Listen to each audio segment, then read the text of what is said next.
जी, अस्सलाम वालेकुम। मैं doctor Zahid Afzal, general veterinary hospital Lahore से। आज मैं जिस टॉपिक के ऊपर आपसे बात करना चाह रहा हूँ, वो टॉपिक है increasing milk production in dairy animals. ये बहुत ही ज़्यादा फ्रीक्वेंट टास्किंग क्वेश्चन है, फार्मर्स की तरफ से बहुत ज़्यादा पूछा जाता है कि हम जो है वो अपने जानवर की मिल्क प्रोडक्शन को इंक्रीज़ कैसे करें। तो इसमें बुनियादी चीज़ ये है कि हमें सबसे पहले ये सोचना है कि फार्मर के लिए मिल्क प्रोडक्शन क्यों इम्पोर्टेंट है। तो डेफ़िनेटली जो डेयरी एनिमल्स की जो है वो देखभाल कर रहा है, उनको पाल रहा है, तो उसका बेसिक पर्पज़ ही मिल्क प्रोडक्शन होता है। जितनी ज़्यादा मिल्क प्रोडक्शन होगी उतना ज़्यादा ही फार्मर को फ़ायदा होगा। और अगर उसकी मिल्क प्रोडक्शन ही रिड्यूस होती जा रही है तो उसको जानवर रखने का बिल्कुल कोई भी फ़ायदा नहीं है। तो इसके हवाले से मैं जो भी मेडिसिन्स, पाउडर्स या जिसका भी मैं ज़िक्र करूँगा, उसकी मैं डिटेल एक आर्टिकल लिख चुका हूँ। वो लिंक जो है वो नीचे डिस्क्रिप्शन में मेंशन है, आप उसको देख लीजिएगा लाज़मी, उस आर्टिकल को स्टडी कर लीजिएगा। तो यही जो बातें मैं कर रहा हूँ वो इंग्लिश वर्जन में उसके अंदर मौजूद हैं और उसमें सारी स्टेप बाय स्टेप डिटेल्स भी दी हुई है मैंने। तो अब आ जाते हैं अपने टॉपिक की तरफ।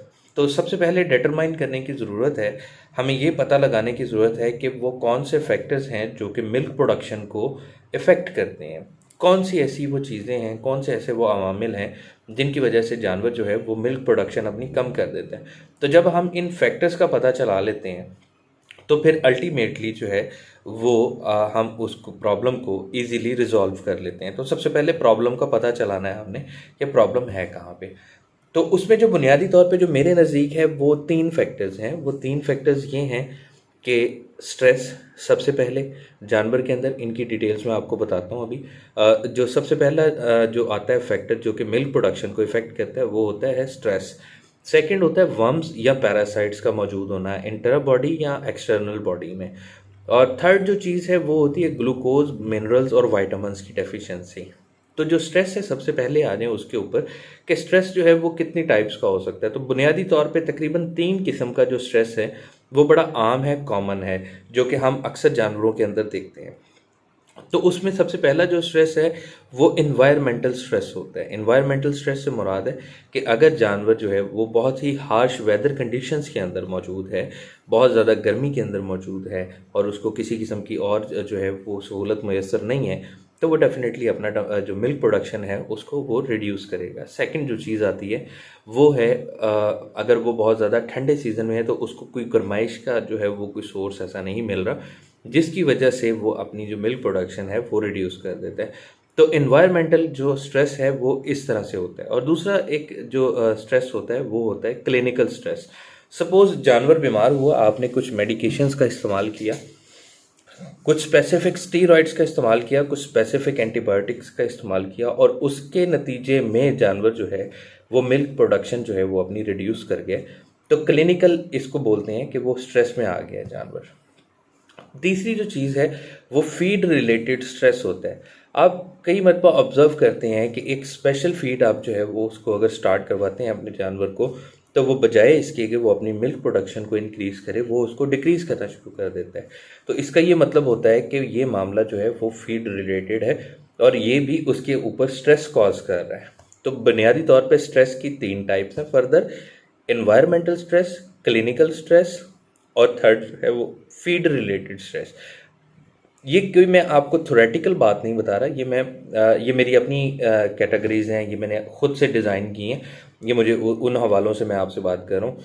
अगर कोई ये कहे कि थ्योरी में तो कहीं पे भी नहीं लिखा हुआ, तो थ्योरी का मुझे नहीं आइडिया कि थ्योरी में क्या चीज़ें लिखी हैं क्या नहीं है। ये मैं अपने प्रैक्टिकल एक्सपीरियंस से आपको जो है वो शेयर कर रहा हूँ। दूसरी चीज़ है वर्म्स की प्रेजेंस। अब वर्म्स की प्रेजेंस जो है वो क्यों इम्पोर्टेंट है?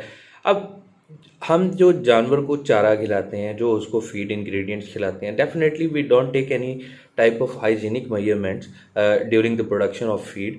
तो हम जो है वो उसमें उस लेवल का ख्याल नहीं रख सकते। इसलिए जब जब हम उन्हें फीड देंगे तो उनके अंदर जो वर्म्स हैं उसका जो है वो खदशा बढ़ता रहेगा।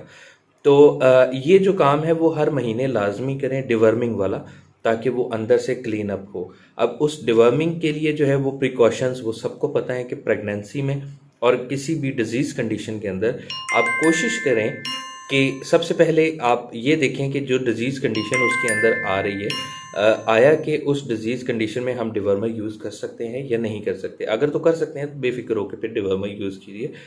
अच्छे डिवर्मर्स में सबसे पहले मैं पाकिस्तानी हिसाब से जो है वो आपको बता देता हूँ कि नेल्जान प्लस आईसीआई का सबसे बेस्ट डिवर्मर है, जो कि मैंने अब तक यूज़ किया है, बहुत कॉमन है, हर फार्मर इसके नाम को जानता है। सेकंड नंबर पे पंच आ जाता है, पंच भी अच्छा है, और उसके बाद जो है वो आपके पास थंडर आ जाता है जो कि अच्छा डिवर्मर है, जिसमें 3-4 जो कंपाउंड्स हैं वो आ जाते हैं।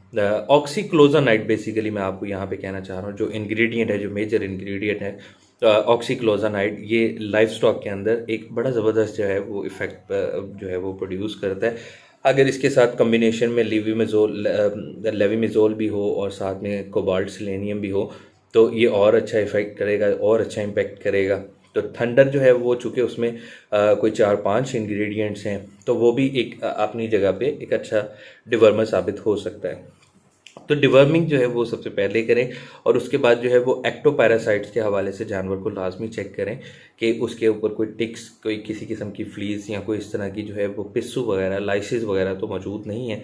अगर है तो फिर उसको जो है वो इंजेक्टेबल आइवरमेक्टिन जो है वो लाजमी लगाएं। डेफिनेटली उसका इफेक्ट मिल्क पे तो आएगा, लेकिन वो 3 दिन या 4 दिन का जो भी विड्रॉल पीरियड होता है, हर कंपनी का अपनी अपनी एक्सप्लेनेशन है उस हवाले से, तो उसको लाजमी देख लीजिएगा, और फार्मर को इस हवाले से लाजमी गाइड कीजिए कि ये इसके विड्रॉल पीरियड का टाइम है, ताकि आप जो है वो इखलाकी तौर पे भी सरखरू हो सकें कि आपने फार्मर को भी गाइड कर दिया। अगर गाइड नहीं करेंगे तो वो मिल्क हमारे ही कंजप्शन में आएगा, हम लोग ही उसे इस्तेमाल करेंगे। तो ये बहुत इंपॉर्टेंट है कि आप जो है वो फार्मर को इस हवाले से गाइड करें। अब जो अगली चीज़ आ जाती है वो है मिनरल्स, वाइटामिन्स और ग्लूकोज की डेफिशिएंसी। जैसे कि हम सबको पता है कि मिल्क की कंपोजिशन जो है, दूध बुनियादी तौर पे किन 3 अज्जा से तैयार होता है। दूध जो है उसमें मिनरल्स मौजूद होते हैं, उसमें वाइटामिन्स मौजूद होते हैं, कुछ प्रोटीन्स होते हैं, और ग्लूकोज एक एज एन मेजर इंग्रेडिएंट उसके अंदर मौजूद होता है। तो जब इन 3 चीज़ों की डेफिशिएंसी है, इन 3 चीज़ों की डेफिशिएंसी में आप जो खुराक इस्तेमाल कर रहे हैं, तो उसमें अगर ये 3 चीज़ें मौजूद नहीं हैं, तो इसका मतलब ये है कि आपके जानवर के अंदर जो है वो मिल्क प्रोडक्शन रिड्यूस होगी। तो आपको बुनियादी तौर पे ज़रूरत इस चीज़ की है कि आप इन 3 चीज़ों को जो है वो कवर अप करें। अब इन 3 चीज़ों को कवर अप करने के लिए क्या है कि सबसे अच्छा जो है वो मिनरल मिक्सचर इस्तेमाल करें। मैं यहाँ पे रिकमेंड ये करता हूँ कि आप मिनरल मिक्सचर वो वाला इस्तेमाल करें जिसके अंदर कम से कम 8 से 10 जो है वो मल्टी वाइटामिन्स जो है वो लाजमी मौजूद हों, जिसपे सबसे पहले नंबर पे आता है बोवीमिक्स एक्स्ट्रा, फिर उसके बाद वाइट गोल्ड आ जाता है, फिर उसके बाद जो है वो वाइटो मिनरल टी के नाम से एक आता है, फिर उसके बाद जो है वो आपके पास आ जाता है एलएस मिनरल्स। तो ये वो मिनरल मिक्सर्स हैं जिसमें जो है वो अच्छे रिजल्ट्स दिए हैं। बोवीमिक्स एक्स्ट्रा यूएम कंपनी के, इसने मुझे बहुत ज़्यादा आउट क्लास रिजल्ट दिए हैं। अगर आपको इससे अच्छा भी मिलता है मिनरल मिक्सर, तो मिनरल मिक्सर का इस्तेमाल लाजमी करवाएं जिसके अंदर वाइटामिन्स और मिनरल्स हों। और ग्लूकोज की डेफिशिएंसी के लिए जो सबसे कॉमन फार्मूला जो है वो एक तो मोलासिस है। मोलासिस के अलावा आप ये कर सकते हैं कि गुड़ को आप पानी के अंदर मिक्स करके तो वो जानवर को पिलाएं, तो ये ग्लूकोज जो है वो उसकी मिल्क प्रोडक्शन को जो है वो इंक्रीज़ करेगा। फर्दर जो डिटेल्स है वो आप जो है वो इस आर्टिकल में देख सकते हैं, वो स्टेप बाय स्टेप मैंने दी हुई हैं। तो इन 3 चीज़ों को आप स्ट्रेस को रिमूव कर दें, आप जानवर को डिवर्म करें और अच्छा मिनरल मिक्सचर इस्तेमाल करें। तो अगर आपके जानवर की जो प्रोडक्शन है वो तकरीबन 3 लीटर है सपोज़, तो फिर वो प्रोडक्शन जो है वो 5 लीटर तक पहुंच सकती है इंशाल्लाह विद इन 1 वीक। आप ये एक मत आजमा के देखिए, अगर आपको अच्छा लगे तो मुझे इसका रिस्पॉन्स ज़रूर दीजिएगा, और चैनल को लाजमी जो है वो शेयर भी करें और इसको सब्सक्राइब करवाएं अपने कोलीग्स से। और अगर किसी किस्म के टॉपिक सजेशन के हवाले से तो नीचे कमेंट सेक्शन में मुझे बता दीजिए। फ़ी अमान अल्लाह। Thank you so much.